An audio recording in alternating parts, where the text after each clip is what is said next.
The bullet that killed Thomas Richards in a saloon fight over a hand of poker left his wife Margaret a widow at 24 with 2 children and a failing ranch outside Gila City, Arizona Territory, in the spring of 1878. She stood now at the edge of her property line, watching the fence posts lean like drunk men against the unforgiving desert wind, her hands raw from trying to mend what her husband had let fall apart long before that fatal card game. Her daughter Sarah was 6 years old with her father's dark hair, and her son James had just turned 4 with eyes the color of summer sky, both waiting back at the house for a supper she wasn't sure she could provide come next week. The bank had given her until the end of June to make the mortgage payment, and June was breathing down her neck like a wild horse she couldn't tame. Margaret walked back toward the small ranch house, her boots kicking up dust that coated her already dirt-stained skirt. The ranch sat on decent land, 20 acres with a creek that ran most of the year, but without a man to work it properly and without the money to hire help. It might as well have been 20 acres of moon rock. Thomas had been many things: a charmer, a dreamer, a man who could make her laugh until her sides ached, but he had never been a rancher. He had won the property in a card game, the same vice that eventually killed him, and had convinced her it would be their paradise. She had believed him because she loved him, and because at 19 she hadn't known any better. The children ran out to meet her as she approached, James stumbling over his own feet in his excitement. She caught him before he fell, swinging him up into her arms despite the ache in her back. Sarah walked beside her more sedately, already learning the careful composure that poverty teaches young. "Mama, when are we having supper?" James asked, his small hand patting her cheek. "Soon, sweetheart," Margaret said, setting him down as they reached the porch. "Go wash your hands, both of you." She watched them go inside, Sarah helping James reach the water basin, and felt the familiar tightness in her chest. The doctor in Gila City had told her after James was born that there would be no more children. The birth had gone wrong, tearing something inside her that couldn't be fixed, not out here in the territory, maybe not anywhere.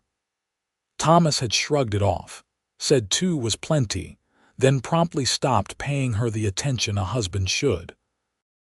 She suspected he'd found comfort elsewhere, but she'd been too tired and too busy keeping the children fed to confront him about it. Now he was dead, and she was alone, and the ranch was dying by inches. The next morning, Margaret rose before dawn and made the ride into Gila City with the children. She needed to find work, any work, something to bring in money while she figured out what to do about the ranch. The town was waking up as they arrived, shopkeepers opening their doors, the smell of fresh bread drifting from the bakery. She tied her horse outside the general store and took the children inside, hoping the owner might need help. Mr. Patterson looked up from his ledger, his expression sympathetic but firm. "Margaret, I wish I could help, but I've got my nephew working for me now. Family, you understand." She understood. She thanked him and tried the seamstress, the boarding house, the restaurant. Everyone was kind, everyone was sorry, no one was hiring. By noon she was tired and discouraged, and the children were hungry. She bought them each a peppermint stick with coins she couldn't afford to spare and sat on the bench outside the mercantile, trying to think. Mrs. Richards. She looked up to see Sheriff Tom Garrett, a grizzled man in his 50s who had known Thomas. "Sheriff, heard you're looking for work." News travels fast. It's a small town. He sat down beside her, his bulk making the bench creak. "I don't have paid work, but I heard tell that the Zimmerman outfit is looking for help.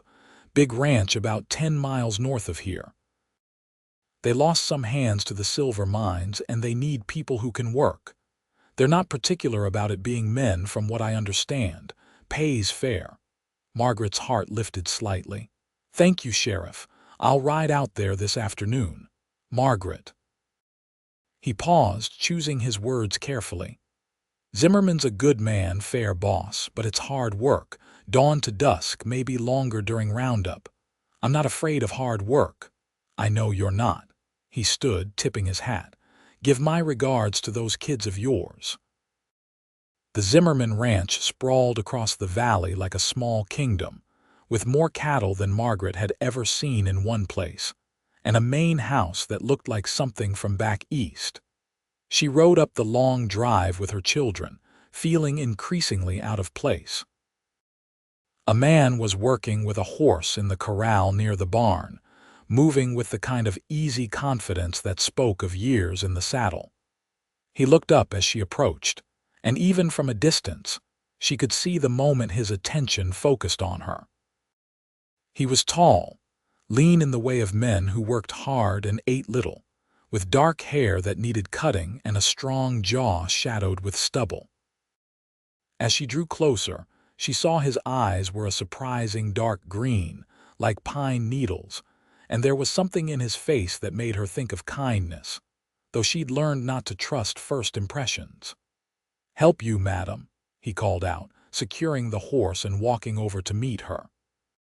"I'm looking for Mr. Zimmerman. I heard he might be hiring."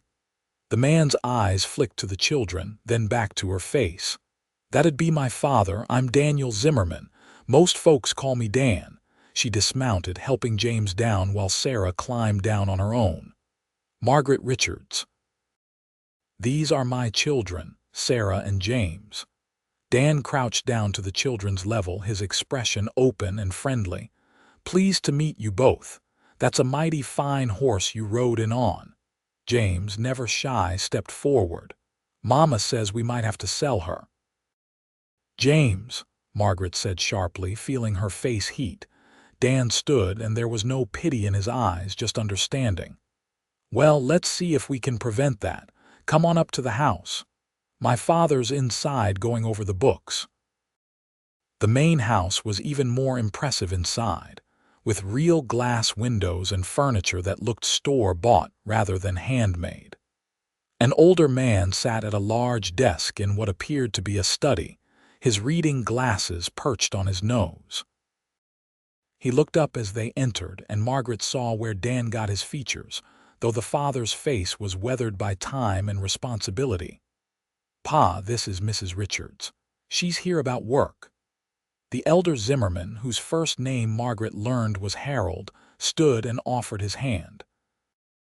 His handshake was firm but brief. "You have experience with cattle, Mrs. Richards." "I have a small ranch outside Gila City, sir, 20 acres. I've been managing it since my husband passed. My condolences." He gestured for her to sit. "What kind of work are you looking for?" "Whatever you have, sir. I can ride, rope, mend fence, help with branding. I learn quick and I work hard." Harold exchanged a glance with his son. "It's rough work, Mrs. Richards. I won't lie to you about that. We're running about 2,000 head right now and we're short-handed. The men start at dawn and sometimes don't finish until well after dark. The pay is $30 a month plus meals." $30. It was more than she'd hoped for. "When would you need me to start?" "Yesterday," Harold said with a slight smile, "but Monday will do." "There is one problem, though. What about your children?" Margaret's hope wavered. She hadn't thought that far ahead. "I can bring them. They're good children, they won't be trouble." "I'm sure they're fine children," Harold said gently, "but you can't watch them and work cattle at the same time. It's not safe for them or for you." "My mother could watch them," Dan said suddenly. Both Margaret and Harold turned to look at him. He leaned against the door frame, his arms crossed, his expression thoughtful. "Ma's been complaining she doesn't have enough to do since we hired the cook. She loves kids. It'd give her something to focus on besides rearranging the furniture." Harold considered this. "That's up to your mother, son. Let me get her." Dan disappeared, and Margaret heard voices from another part of the house. A few minutes later, he returned with a woman who looked to be in her early 50s. with kind eyes and graying brown hair pulled back in a neat bun. She took one look at Sarah and James and smiled. "Well, aren't you two precious?" she said, and Margaret heard the soft accent of the South in her voice. "I'm Dan Zimmerman. Ma, Mrs. Richards needs work, but she's got the kids to think about. I thought maybe you could watch them during the day while she's working." Eleanor's eyes lit up. "Oh, I'd love to. It's been so long since we've had little ones around. How old are you, sweetheart?" she asked Sarah. "6, madam," Sarah said quietly. "And I'm 4, James announced. Eleanor laughed, a warm sound that filled the room. "4 is a wonderful age. Do you like cookies?" "I was just about to make some." "I don't want to impose," Margaret started, but Eleanor waved her off. "Nonsense, it's settled. Harold, tell her it's settled." Harold shook his head, but he was smiling. "You heard the boss, Mrs. Richards. Can you start Monday?" Margaret felt tears prick her eyes and blinked them back. "Yes, sir, thank you so much. We'll expect you at dawn. Dan will show you what needs doing." Harold turned back to his ledgers, the matter concluded. Eleanor took the children's hands. "Come on, let's go find those cookies and you can tell me all about yourselves." As they left, Dan walked Margaret back outside. The afternoon sun was slanting low, painting the desert in shades of gold and orange. "You don't have to bring them every day if it's too much trouble," he said. Ma meant what she said, though. She'll enjoy having them around. "I can't thank you enough," Margaret said. "Your family's been very kind." "We take care of our people," Dan said simply. He helped her mount her horse, his hands steady on her waist as he lifted her up. The touch was brief and proper, but Margaret felt it long after he'd stepped back. "You be careful riding home. There've been some rough characters around lately." "I will, thank you, Mr. Zimmerman." "Dan," he said. "Just Dan." She rode home with a lightness in her chest she hadn't felt in months. The children chattering excitedly about Mrs. Zimmerman's cookies, and the big ranch and the nice man who'd shown them the new foals in the barn. For the first time since Thomas died, Margaret felt like maybe, just maybe, they'd be all right. Monday morning came cold and clear, the kind of spring dawn that promised heat by midday. Margaret dressed in her most practical clothes, split riding skirt and a work shirt that had been Thomas's, and made sure the children were presentable. They arrived at the Zimmerman ranch just as the sun was breaking over the eastern hills, painting everything in shades of pink and gold.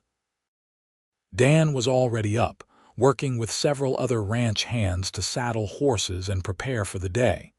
He looked up as she approached, and his face broke into a smile that did something strange to her stomach. "Morning, Mrs. Richards." "Morning. Please call me Margaret." "Margaret, then." He gestured to one of the other men. "This is Frank, our foreman. Frank, this is Margaret Richards, our new hand." Frank was a stocky man with a weathered face and sharp blue eyes. He looked her over with the assessing gaze of someone who'd seen everything twice. "You know how to use a rope?" "Yes, sir. We'll see." He turned to the others. "Let's move out. We've got strays to round up in the eastern section." Eleanor appeared on the porch, already smiling. "Sarah, James, come here, darlings. We're going to have breakfast and then I'll teach you how to churn butter." Margaret kissed her children goodbye, feeling the familiar pang of separation, and mounted the horse Dan had saddled for her. It was a good horse, a sturdy bay gelding with intelligent eyes. "Thank you," she said to Dan as he checked her cinch. "His name's Rusty. He's got a good temperament, won't spook easy." Dan swung up onto his own horse, a tall chestnut. "Stick close to me today. I'll show you how we do things." The work was every bit as hard as Harold had warned. They spent the morning tracking down cattle that had wandered into the rough country, pulling them out of gullies and steering them back toward the main herd. Margaret's rope work was rusty at first, but it came back to her, and by midday, she'd managed to snare 3 steers that had been particularly stubborn. Frank gave her an approving nod, which felt like high praise from such a taciturn man. They stopped for lunch under a stand of cottonwoods, the men passing around canteens and beef sandwiches that the ranch cook had packed. Margaret sat a little apart, aware that she was an outsider, a woman in a man's world.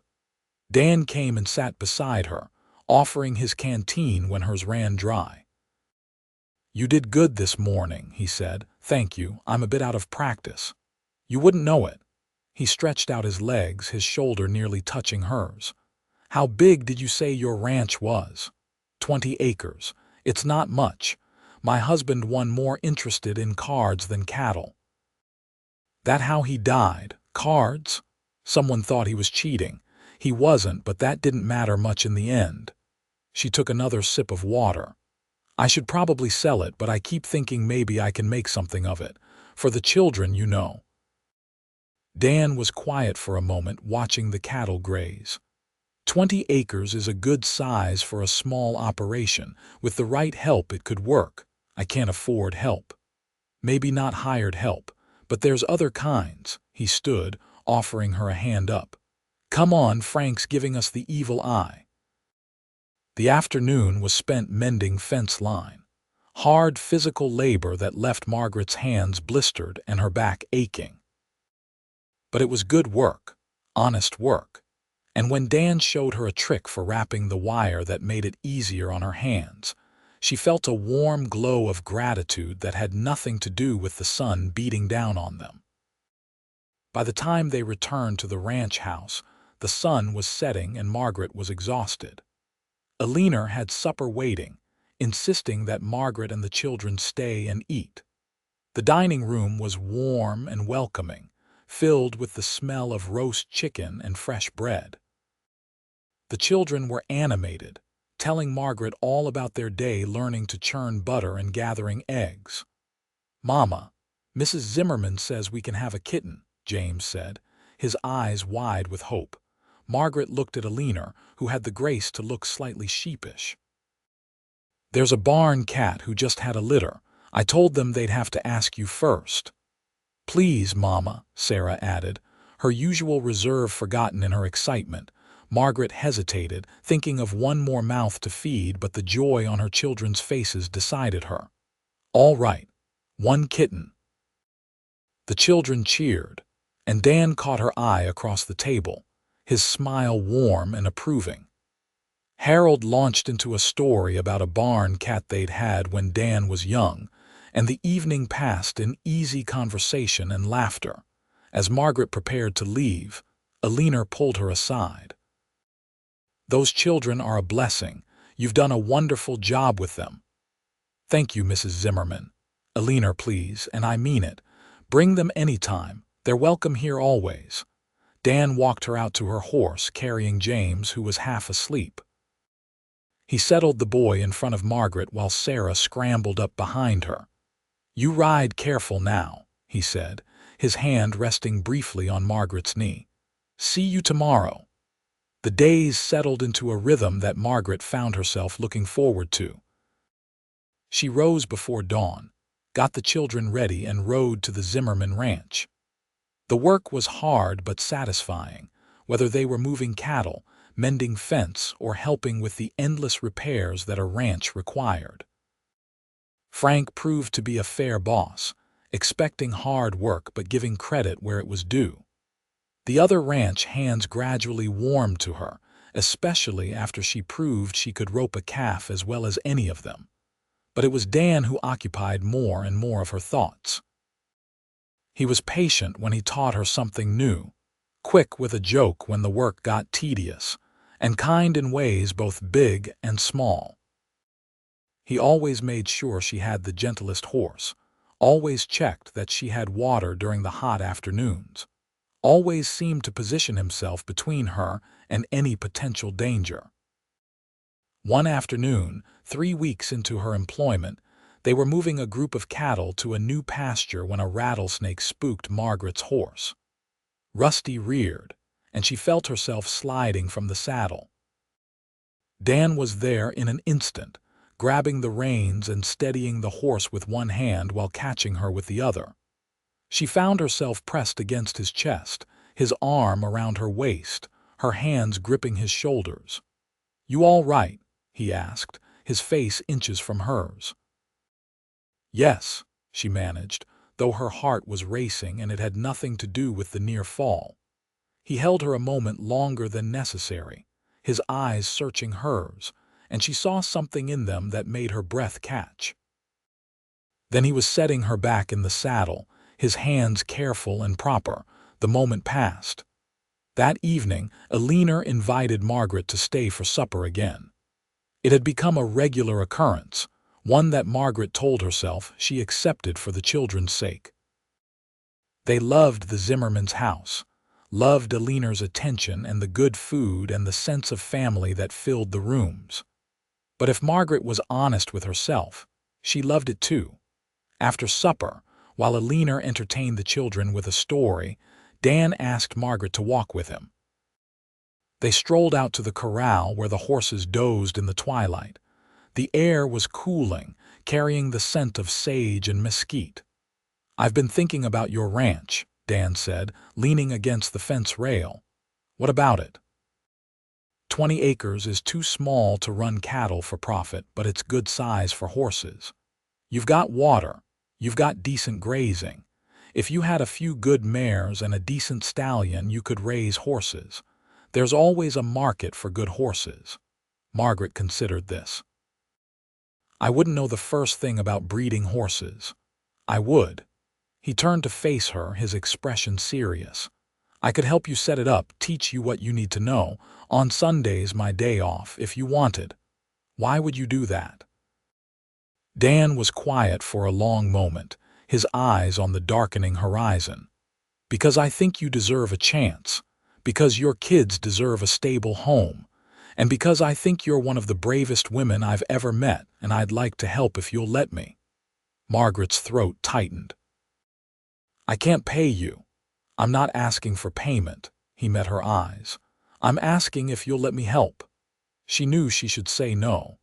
She knew accepting help from a man, especially a man who looked at her the way Dan sometimes did, was complicated. But she was tired of doing everything alone, tired of being strong every single moment, and the offer was too good to refuse. "All right," she said. "Thank you." His smile was like the sun coming out. "I'll come by this Sunday. We can look the place over, make a plan." Sunday dawned bright and warm, and Margaret found herself nervous as she tidied the small ranch house. It wasn't much, just 3 rooms and a loft where the children slept, but she'd done her best to make it comfortable. The children were excited, running in and out to watch for Dan's arrival. He rode up mid-morning, leading a pack horse loaded with tools and supplies. He'd shaved and put on a clean shirt, and Margaret felt suddenly self-conscious about her own appearance. She'd worn her better dress, telling herself it was just because it was Sunday, but she'd also taken extra care with her hair. "Morning," he called out, swinging down from his horse. "Hope you don't mind, I brought some things we might need." "Not at all. Can I offer you coffee?" "That'd be wonderful." They walked the property line, Dan making notes on a piece of paper and pointing out features she'd never paid much attention to. The creek ran year-round, he confirmed, which was crucial. The land was good, better than she'd realized. There was a section that would be perfect for a paddock, another that could be fenced for training. "You need to build up the barn," he said, studying the sagging structure that Thomas had never bothered to repair. "But the bones are good. With some work, it could house 6 horses comfortably, maybe 8 if we add on."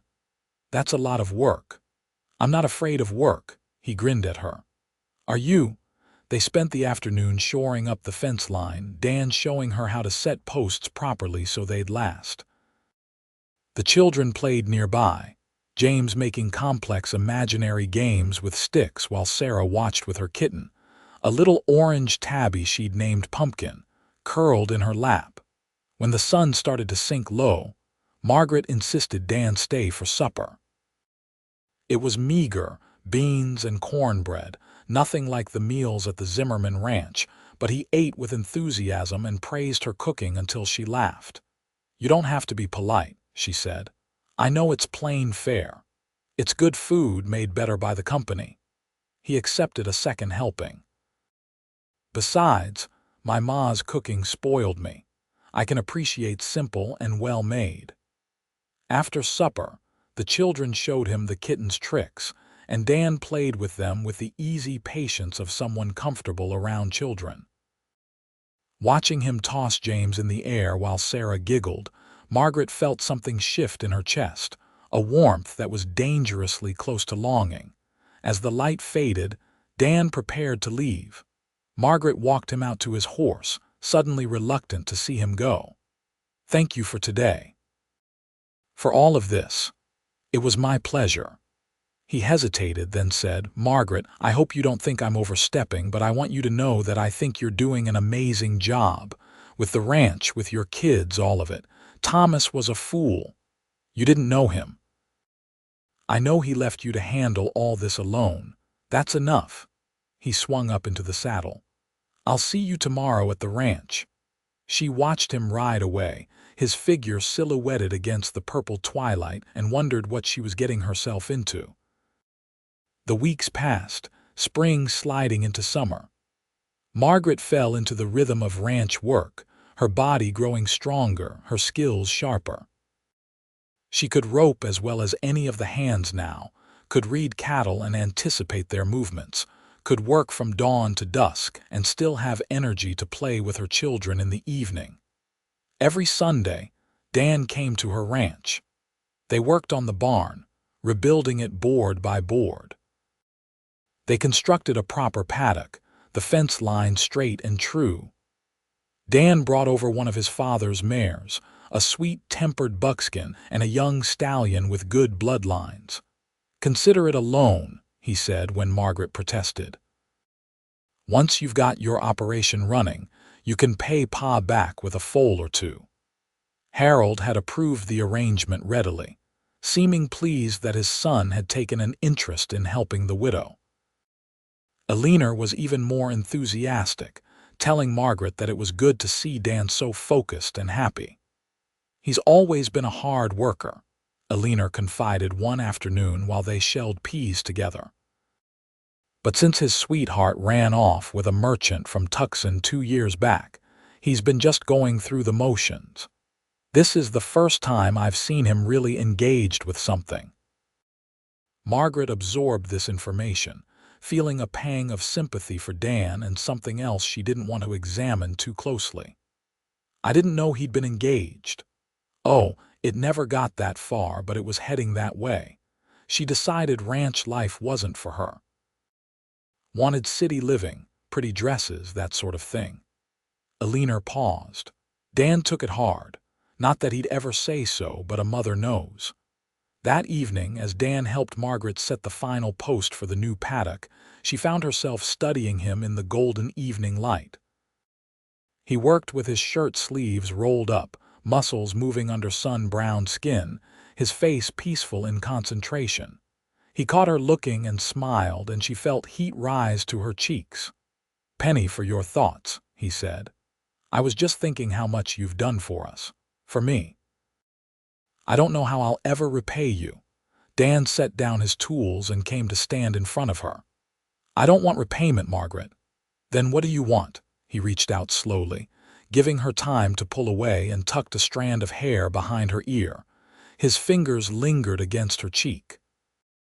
"I want you to know that you're not alone, that you don't have to do everything by yourself." "Dan," she whispered, not sure if it was a protest or a plea. "I know it's too soon," he said softly. "I know you're still grieving, still finding your footing. I'm not asking for anything you're not ready to give. But I need you to know that I care about you, Margaret, about you and Sarah and James. I think about you all the time. I dream about you."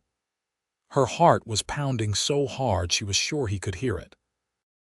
"I can't give you everything you deserve," she said, the words tumbling out. "The doctor said after James was born that there wouldn't be any more children. Something tore, something that can't be fixed. Any man who marries me, he'd have to accept that there would never be more children. She expected him to step back, to reconsider, to realize what he'd be giving up. Instead, his hand cupped her face with infinite gentleness.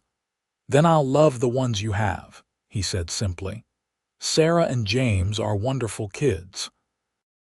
If I'm lucky enough to be part of their lives, to help raise them, that's more than enough, more than I ever hoped for." Tears spilled down her cheeks and he wiped them away with his thumbs. "You mean that?" Every word. He leaned closer, his breath warm against her skin. "Can I kiss you, Margaret?" she answered by closing the distance between them, her lips finding his in a kiss that was gentle and sweet and full of promise. His arms came around her, holding her close, and she melted into his embrace. It had been so long since she'd been held like this, cherished like this, and it felt like coming home. When they finally pulled apart, both breathing hard, Dan rested his forehead against hers. "I'm going to court you properly," he said. "I'm going to do this right." "The children," she started, but he shook his head. "I want to court all three of you, if that's all right with you." It was more than all right. It was everything she hadn't dared to hope for. True to his word, Dan courted her with old-fashioned determination. He brought flowers from Aliner's garden, wildflowers picked on his rides. He carved a wooden horse for James and a doll for Sarah. He sat with them after supper, reading from a book of fairy tales, both children curled against his sides.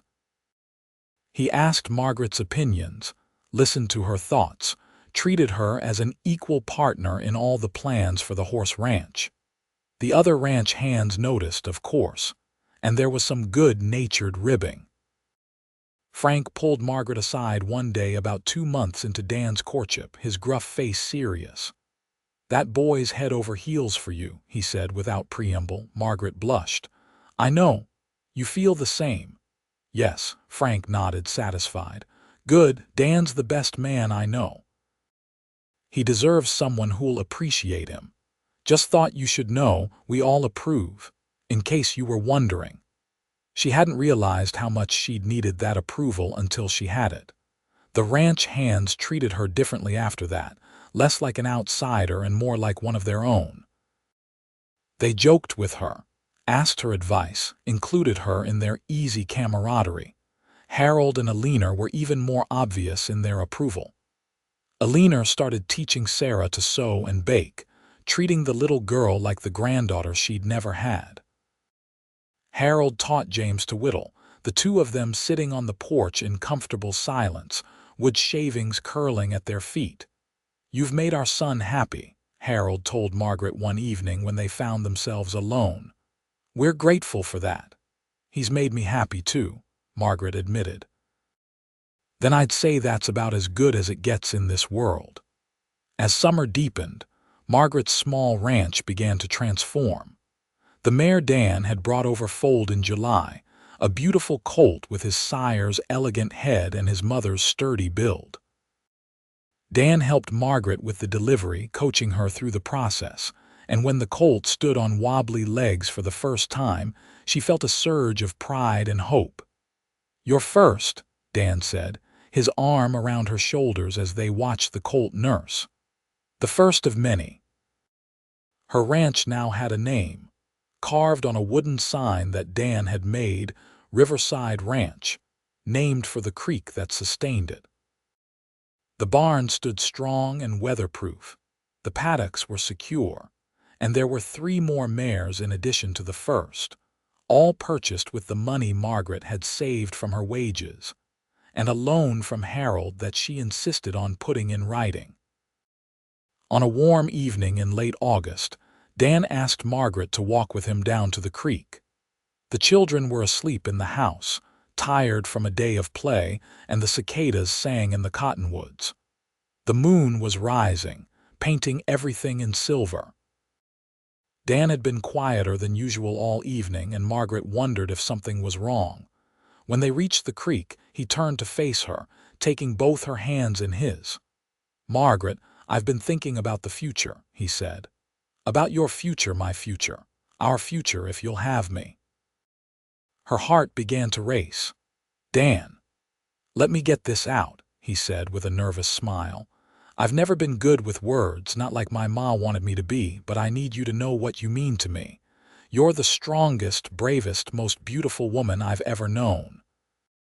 You've taken everything life's thrown at you and turned it into something good. You've raised two amazing children. You've built a ranch from nothing. And somehow, impossibly, you've made me believe in love again." He released one of her hands to pull something from his pocket. It was a ring, simple gold with a small stone that caught the moonlight. "This was my grandmother's. Ma gave it to me years ago, said to save it for the right woman. Margaret, you're the right woman, the only woman. Will you marry me? Will you let me be a husband to you and a father to Sarah and James?" Margaret couldn't speak past the lump in her throat. She nodded, tears streaming down her face, and managed to whisper, "Yes." Dan's whoop of joy startled the night birds from the trees. He picked her up and spun her around, both of them laughing and crying.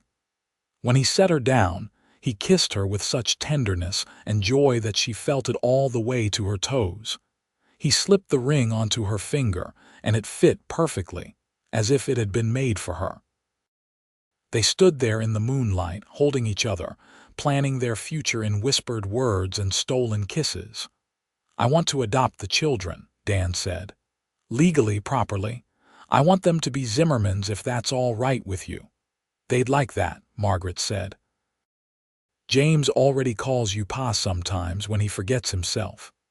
I've noticed. I've been hoping he'd do it more." Dan kissed her forehead. "We should probably tell them tomorrow, and my parents. Ma's going to be insufferable, you know. She's been waiting for this for months." Margaret laughed. "She has been rather obvious with the hints." They walked back to the house hand in hand, and Dan kissed her goodnight on the porch like a proper gentleman, though the heat in his eyes promised that wouldn't always be the case. Margaret went inside to find Sarah sitting on the stairs, her small face serious. "Mama, are you going to marry Mr. Dan?" Margaret sat down beside her daughter. "Yes, sweetheart. How do you feel about that?" Sarah was quiet for a moment, thinking it over with her characteristic care. "I think it's good. He's kind to us, and he makes you smile like you used to before Papa died. You're a very observant little girl. Will he really be our Papa if you want him to be?" Sarah nodded decisively. "I want him to be. James does too. We talked about it." Margaret hugged her daughter close, overwhelmed with gratitude for these children who'd been so resilient, so adaptable, so loving through all the upheaval in their lives. The next day, they told James, who reacted with uncomplicated joy, immediately running to tell the kitten the news.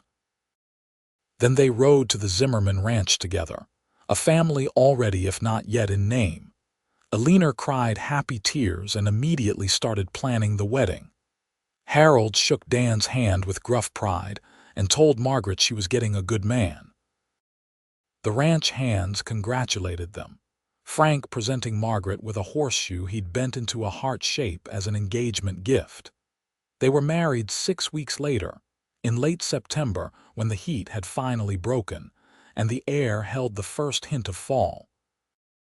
The ceremony took place at the small church in Gila City, with what seemed like the entire town in attendance. Sarah served as Margaret's maid of honor, holding her small bouquet of wildflowers with solemn importance. James stood up with Dan, his chest puffed with pride. Margaret wore a dress that Alina had helped her make, simple cream-colored cotton with lace at the collar and cuffs. Dan wore a new suit that his mother had insisted on buying, looking handsome and slightly uncomfortable in the formal clothes. But when Margaret walked down the aisle and saw his face, saw the love and wonder in his eyes, she felt beautiful. The preacher spoke about love and commitment, about building a life together on faith and hard work. When he got to the vows, Dan's voice was steady and sure. I, Daniel Zimmerman, take you, Margaret Richards, to be my wife.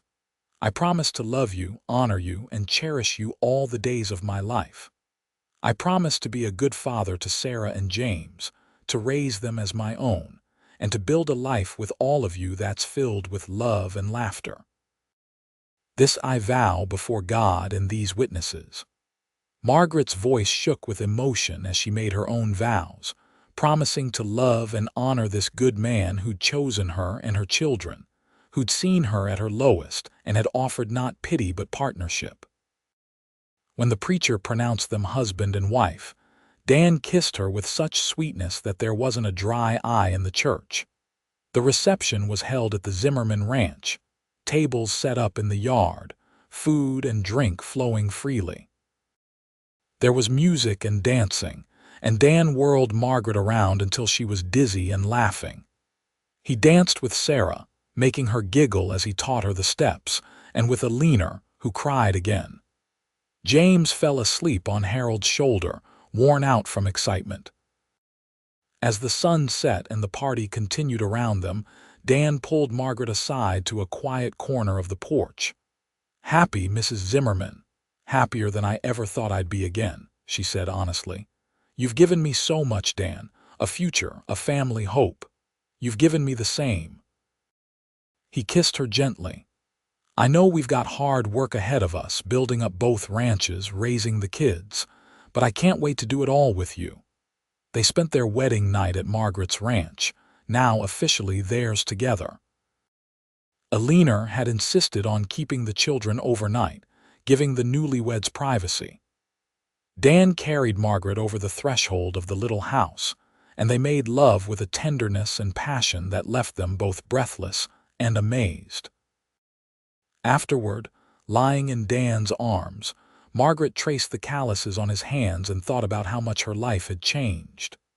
A year ago, she'd been a desperate widow with no prospects and 2 children to feed. Now she was a wife again, a partner in 2 thriving ranches, and she had hope for the future. "What are you thinking about?" Dan asked sleepily, his fingers stroking her hair. "How lucky I am, how grateful. I'm the lucky one." He kissed the top of her head. "I love you, Margaret Zimmerman." "I love you too." The first year of their marriage was hard work but filled with joy. Dan moved into Margaret's house, which they all agreed to call home while using the Zimmerman Ranch as their workplace. They needed to be at Riverside to manage the growing horse operation, but Dan still worked for his father, now as a partner rather than just a hand. The children thrived under Dan's patient guidance. He taught James to ride, starting him on a gentle old mare and gradually building his confidence. He taught Sarah to rope, praising her natural aptitude and encouraging her to develop her skills. Both children took to calling him Pa naturally, without prompting, and Dan never corrected them. In the spring, Margaret helped with her first roundup as a married woman, working alongside her husband to move cattle from winter pasture to summer grazing land. She was 7 months pregnant by then, her belly round under her work shirt. The doctor in Gila City had been stunned when she'd come to him in January with symptoms that suggested the impossible. After examining her, he'd confirmed what Margaret had barely dared to hope. "Sometimes nature surprises us," he said, shaking his head in wonder. "Whatever was damaged before seems to have healed somehow. It's rare, but it happens. You're definitely carrying a child, Mrs. Zimmerman." Margaret had ridden straight to find Dan, who'd been working on the new barn extension. She'd told him the news, and he'd picked her up and spun her around, laughing and crying at the same time. "A baby," he kept saying. "We're going to have a baby." "I know you said it didn't matter," Margaret said. "That Sarah and James were enough, but I'm so happy I can give you this." Dan had cupped her face in his hands, his expression fierce. "You've already given me everything, Margaret, everything. This is just more blessing than I knew how to ask for." They told the children together that evening. James had been excited about a baby brother, Sarah more cautious but pleased. Eleanor had wept with joy, and Harold had clapped Dan on the back with gruff pride.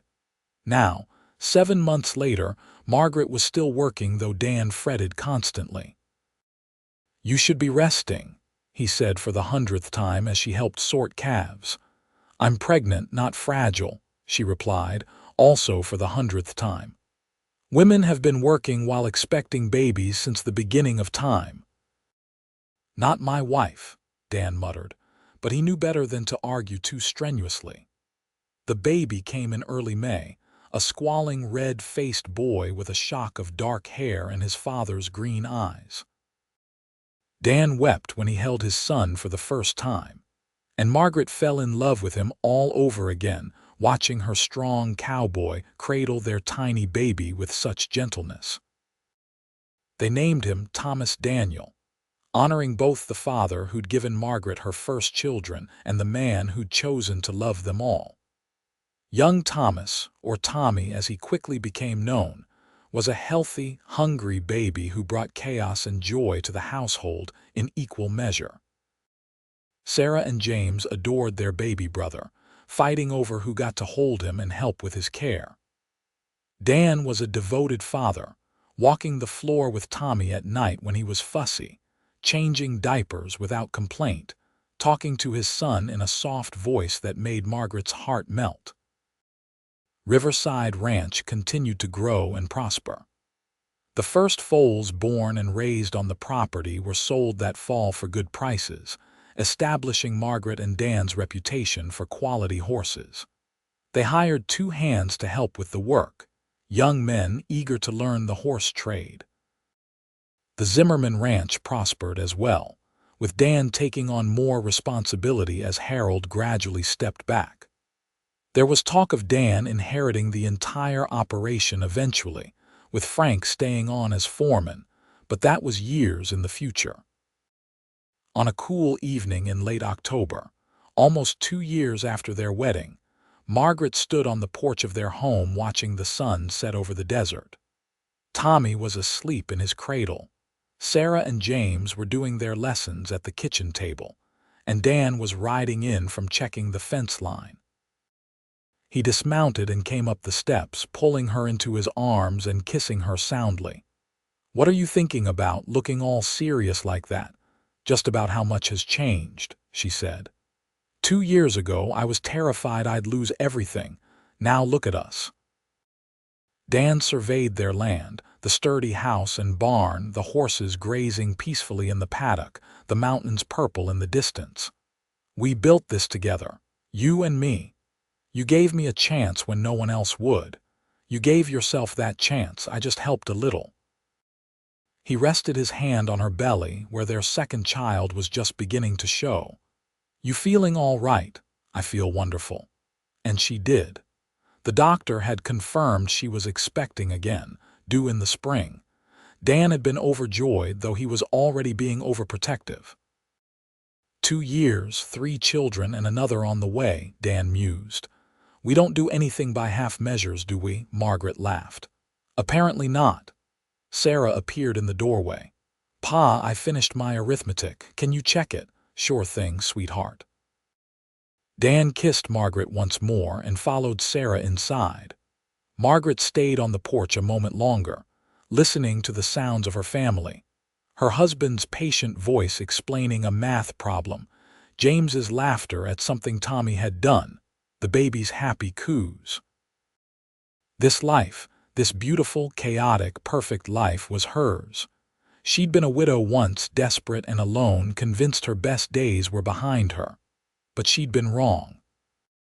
Her best days had been waiting for her all along, in the form of a kind cowboy who'd looked at her struggling family and had seen not a burden but a blessing.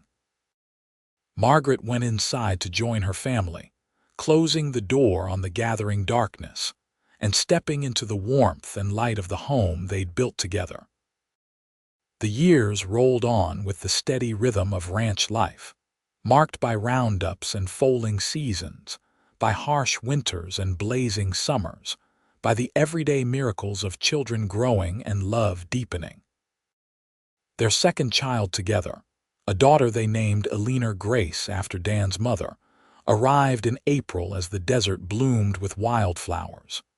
She had Margaret's coloring and Dan's temperament, a sweet-natured baby who smiled easily and rarely fussed. Sarah was 10 now, tall and lean and confident in the saddle, already showing the makings of a fine horsewoman. She helped Margaret with the training of the younger horses, showing a gift for patience and understanding that even the most experienced hands admired.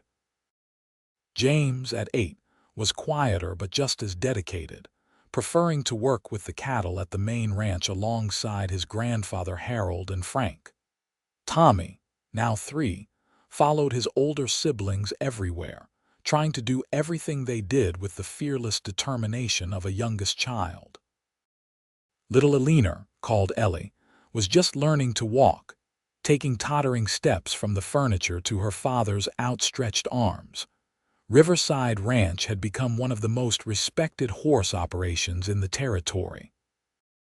The Zimmerman horses, as they were known throughout Arizona, were prized for their intelligence, stamina, and temperament. Margaret had developed a breeding program that combined the best characteristics of several bloodlines, and the results spoke for themselves. They had contracts with the Army, with several large ranches, and with private buyers as far away as California. The financial success meant they could hire more help, expand the barns, and put away money for the children's futures. It also meant they could help others the way they'd been helped. When Margaret heard of another widow struggling to keep her land, she and Dan quietly arranged to buy her cattle at above market prices. When a young couple wanted to start their own ranch but lacked capital, Dan helped them secure a loan and gave them advice based on his own experience. "We were lucky," Dan said when Margaret praised him for his generosity. "We had help when we needed it, only right to pass that along." Harold Zimmerman passed away peacefully in his sleep in the winter when Tommy was 4. It was a blow to the whole family, but especially to Dan, who'd lost not just a father but a mentor and friend. The ranch passed to Dan as expected, and he took on the responsibility with the same steady competence he brought to everything. Eleanor the elder, as they'd taken to calling her to distinguish her from little Ellie, moved into the main house at Riverside Ranch. She said it was to be closer to her grandchildren, but Margaret suspected it was also because the big ranch house held too many memories without Harold in it. Whatever the reason, her presence was a blessing, an extra pair of hands and a fountain of wisdom and love. On a spring morning in 1884, Margaret stood in the paddock working with a 2-year-old colt, Dan at her side. They'd been married 6 years now, and she could anticipate his movements as easily as he could predict hers. They worked together like a well-matched team, barely needing words to communicate.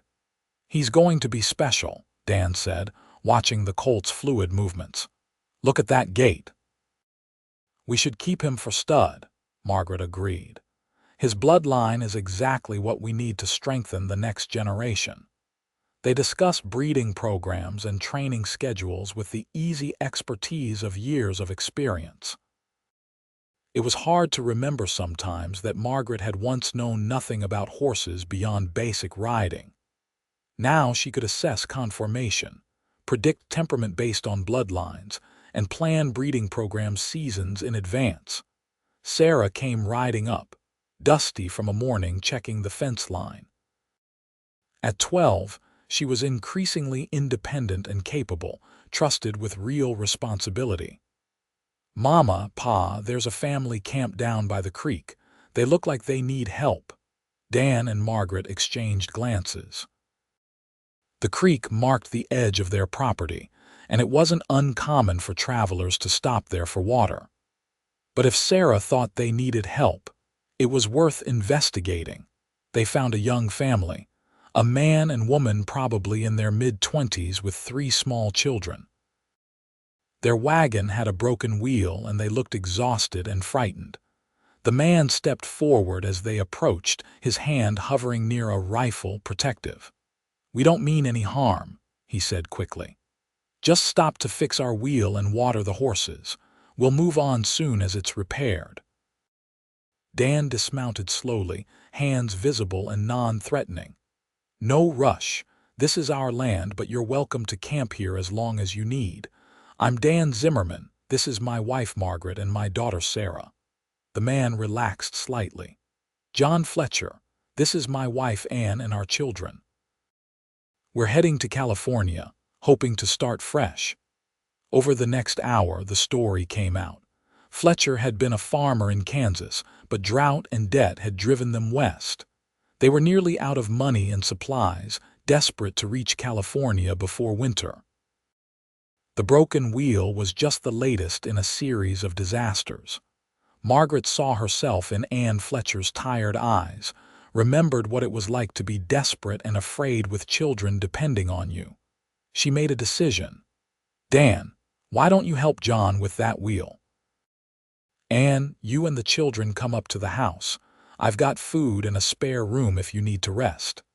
Ann's eyes filled with tears. "We can't pay you. I'm not asking you to. Come on now, those little ones look hungry." It took Dan and John 2 days to properly repair the wheel and check over the rest of the wagon. In that time, Margaret and Ann became friends. Ann was educated, had been a school teacher before she married, and she looked at the Zimmerman children with professional interest. "You're teaching them yourself?" she asked, watching Sarah help James with his reading. "As best I can. There's talk of a school starting in Gila City, but it hasn't happened yet." Ann bit her lip, thinking, "Margaret, can I speak frankly? Please do. We're scared to death to keep going. We've barely made it this far, and we've got the worst of the journey still ahead. California seems like a dream we'll never reach." She paused. "Is there any work here? Any way we could stay, at least for a while?" Margaret's mind raced. They did need help, both at Riverside and at the main Zimmerman ranch, and if Ann could teach the children properly, that would be invaluable. "Let me talk to Dan." That evening, after the Fletchers had gone to bed in the guest room, Margaret and Dan discussed it. "We could use John," Dan said thoughtfully. "Frank mentioned wanting another hand for the cattle operation, and Lord knows you could use help with the horses, especially during foaling season. Ann could teach the children, all the children, not just ours. We could start a real school right here on the ranch." Dan smiled. "You've got that look in your eye, the one that means you're planning something big. Is it such a bad thing to want to help them? They remind me of us, Dan, of where we might have ended up if your family hadn't given us a chance." Dan pulled her into his arms. "It's not a bad thing at all. It's one of the things I love most about you, your generous heart. Let's offer them jobs, a place to stay, a chance to build something if they want it." The Fletchers wanted it. John proved to be a hard worker and quick learner, taking to ranch work with enthusiasm. Ann started teaching the children, setting up a small schoolroom in one of the outbuildings at Riverside. Soon, other families in the area were asking if their children could attend, and Ann's little school grew. Life fell into a new rhythm, busier but richer for it. The ranch prospered, the children thrived, and Margaret and Dan's love continued to deepen. They added one more child to their family, a son born in 1885 when Margaret was 31. They named him Harold, after Dan's father, and he was a robust, laughing baby who seemed determined to keep up with his older siblings from the moment he was born.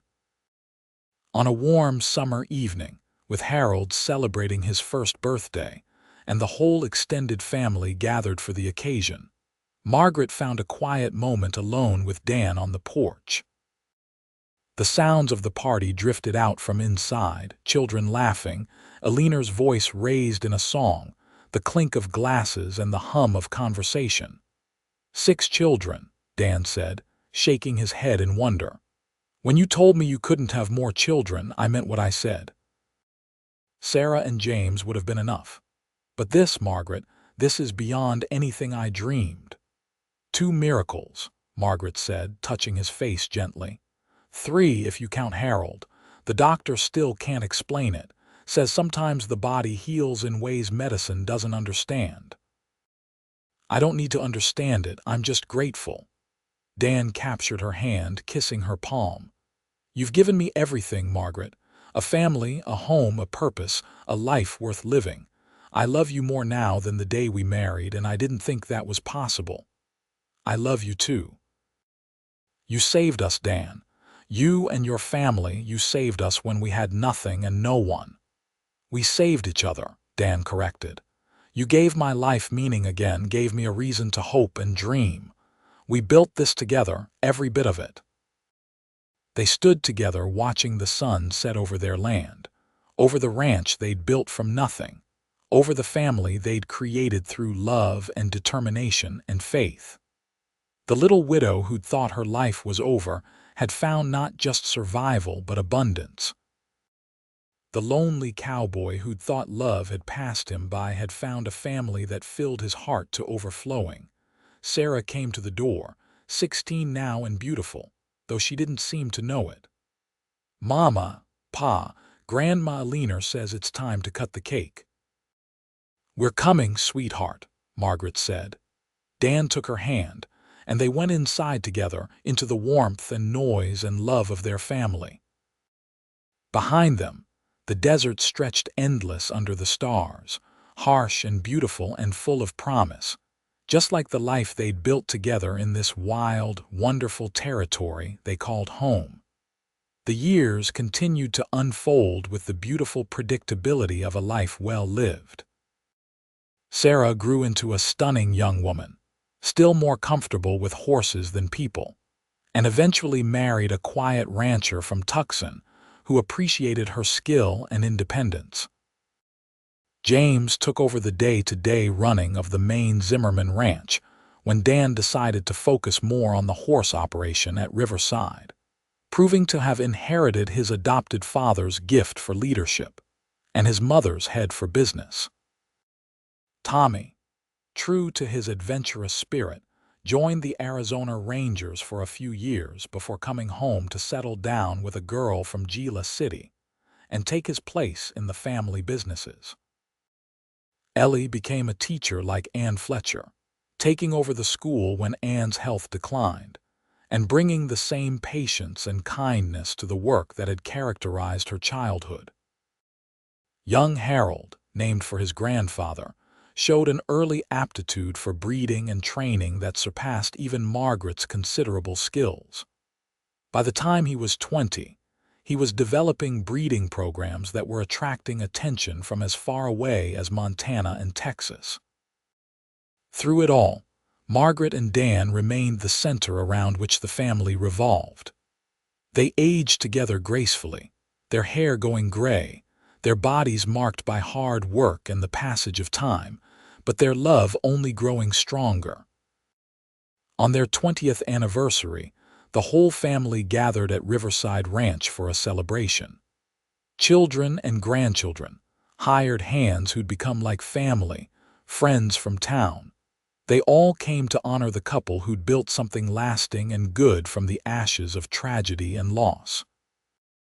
Dan stood to make a toast, Margaret beside him, her hand in his as it had been for 2 decades. 20 years ago, I met a widow with 2 children, a failing ranch, and more courage than anyone I'd ever known. I told her I'd help her, and somewhere along the way, I fell in love with her. Best decision I ever made. He turned to Margaret, his eyes still holding that same warmth and wonder they'd held when he'd first proposed by the creek all those years ago. You've made my life an adventure, Margaret Zimmerman. You've given me children to raise and love. You've built businesses that will outlast us both, and you've shown me every single day what it means to be brave and strong and kind. I love you more than words can say, and I'd choose you again every single day for the rest of my life. Margaret was crying, but they were happy tears. I was so lost when we met, she said, her voice thick with emotion. "I thought my life was over, thought the best I could hope for was survival. But you showed me that life could be beautiful again, that love could be even better the second time around. You took my children and loved them as your own without hesitation. You gave me more children when I thought it was impossible. You built a life with me that's exceeded every dream I ever had. I love you, Daniel Zimmerman, with everything I am." They kissed while their family cheered, and Margaret thought about that day so long ago when she'd stood at her fence line, desperate and alone, wondering how she'd survive.